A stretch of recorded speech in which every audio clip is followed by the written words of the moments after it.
kami telah berkoordinasi lintas kementerian untuk memastikan bahwa anggaran gaji dan tunjangan guru ASN P3K tidak digunakan untuk kebutuhan lain.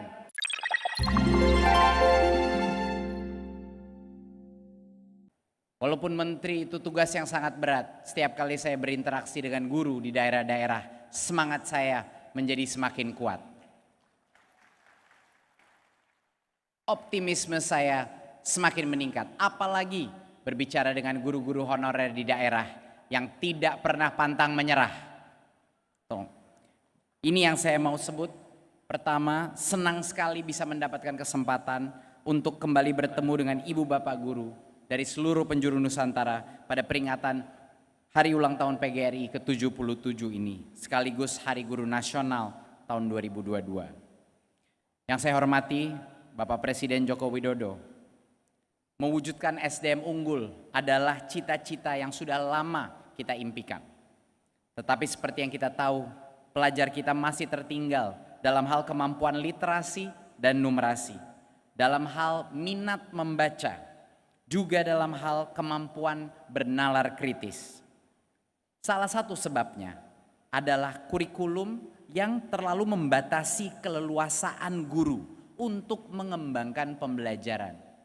Semua masa depan negara ini ada di tangan guru, dan tanpa kita memberikan guru kemerdekaan untuk juga menciptakan kurikulum dan kreatif dalam kurikulum, anak-anak kita tidak akan menjadi kreatif dan inovatif juga. Selama ini guru-guru kita yang sebenarnya sangat kreatif itu dikekang oleh kurikulum yang kaku, dipaksakan implementasinya secara nasional dan lebih mementingkan kecepatan daripada kedalaman. Sekarang situasi itu mulai berubah. Kita sudah punya kurikulum merdeka yang memberikan keleluasaan besar bagi para guru untuk menentukan apakah akan melanjutkan ke materi berikutnya. Di dalam kurikulum merdeka kita mendesain kurikulum oleh guru untuk guru, di mana banyak sekali guru berkomplain kepada saya, Mas Menteri, satu, kurikulum kita kebanyakan materi, jadi anak saya harus saya kejar tayang terus. Jadi kita ringkas materi di dalam kurikulum merdeka dengan standar pencapaian yang jauh lebih mudah dimengerti bagi guru. Itu yang pertama. Yang kedua, pertama kalinya di Indonesia kita memberikan hak kepada semua guru untuk maju dan mundur sesuai dengan kemampuan siswanya masing-masing. Kalau ada guru yang ingin mundur 1-2 tahun untuk memastikan tidak ada anak yang ketinggalan di dalam materi literasi atau numerasi, sekarang diperbolehkan. Dan yang dulu setiap minggu jadwal guru itu diatur, mata pelajaran ini berapa jam, berarti sekarang itu diatur dalam waktu tahunan, sehingga guru-guru dan kepala sekolah lebih fleksibel dalam membuat jadwal-jadwal sehingga tidak ada yang tertinggal anak-anaknya. Perubahan terbesar ketiga adalah banyak juga yang komplain bahwa pelajaran di sekolah tidak selalu menyenangkan dan tidak selalu relevan.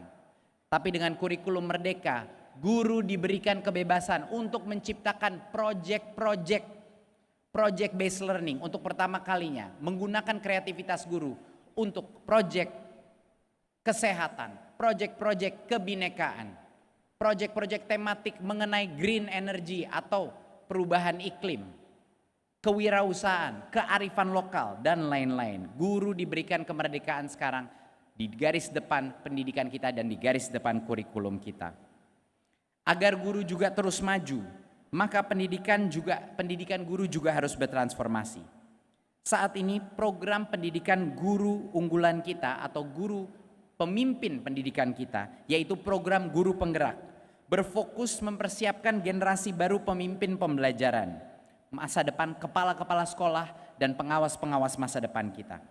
Kita sekarang sudah punya 50.000 guru penggerak dari seluruh Indonesia.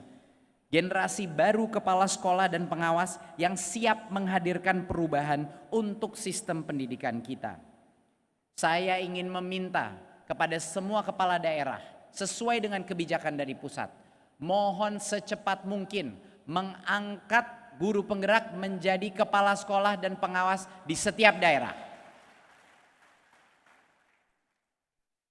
Kami juga menyediakan beasiswa khusus untuk guru, untuk memberikan kesempatan bagi guru untuk melanjutkan studi di kampus-kampus kelas dunia. Terima kasih yang sudah subscribe. Bagi yang baru menemukan channel ini, like videonya, klik lonceng, dan hidupkan notifikasinya. Jangan lupa di subscribe. Saya yakin bahwa di antara ibu dan bapak di sini juga telah menjadi salah satu dari 1,6 juta guru yang aktif menggunakan platform Merdeka Mengajar. Tolong angkat tangan kalau pernah menggunakan platform Merdeka Mengajar. Terima kasih. Inovasi aplikasi teknologi ini menjadi ruang belajar dan berbagi bagi para guru di seluruh Indonesia, sehingga semakin mempererat gotong royong yang selama ini sudah menyatukan kita semua. Saya bilang dari dulu, guru itu paling baik belajar dari guru yang lain, dari mentorship dari guru lain. Bahkan kementerian pun tidak bisa seefektif mengajarkan guru seperti guru lain. Itulah kunci dari prinsip pelatihan dan upgrading kompetensi daripada guru-guru kita. Dan satu hal yang tentunya tidak kalah penting dan terus menjadi prioritas pemerintah pusat adalah peningkatan kesejahteraan guru. Yang salah satunya diwujudkan dengan pelaksanaan seleksi guru ASN P3K.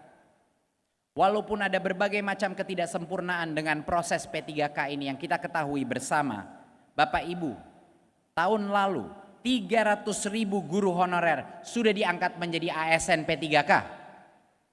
300.000. Dan tahun ini 320.000 guru honorer akan diangkat menjadi P3K. Tapi saat ini memang banyak sekali tantangan terkait penempatan formasi. Banyak guru-guru yang sudah dinyatakan lolos passing grade tetapi tidak mendapatkan formasi.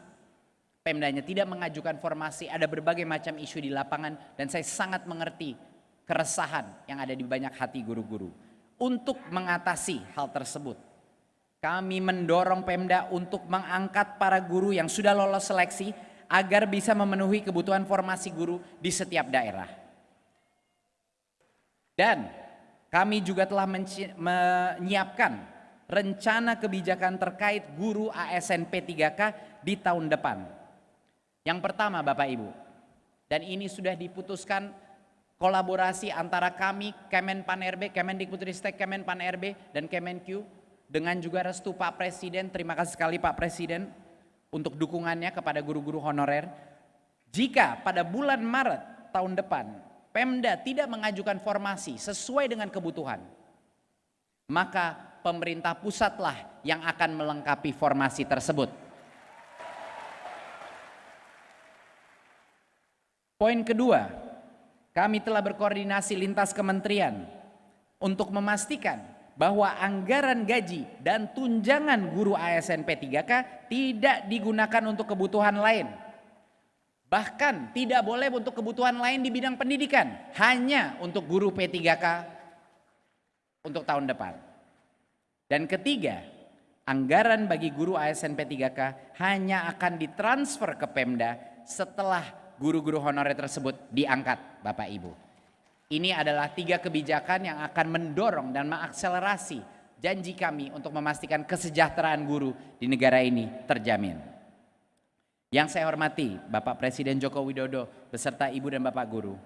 Inilah komitmen kami yang akan terus kami jaga dan kuatkan untuk selalu berada di sisi guru. Kami juga terus berupaya untuk mendorong pemerintah daerah agar juga berpihak kepada guru. Sebab keberhasilan kita akan mewujudkan cita-cita SDM unggul yang berada di tangan guru. Pada kesempatan yang baik ini saya ingin mengucapkan terima kasih sebesar-besarnya atas dedikasi PGRI untuk menjadi organisasi profesi yang terus mengedepankan semangat kolektif dan kebersamaan. Saya tahu bahwa banyak dari anggota dan pengurus PGRI yang terlibat dalam berbagai program-program terobosan Merdeka Belajar. Saya harap sekali momentum hari ulang tahun PGRI dan Hari Guru Nasional tahun ini akan semakin menguatkan gotong royong kita semua untuk memajukan pendidikan Indonesia. Selamat memperingati HUT PGRI ke-77 dan Hari Guru Nasional 2022. Mari serentak berinovasi, mewujudkan Merdeka Belajar. Terima kasih. Wassalamualaikum warahmatullahi wabarakatuh.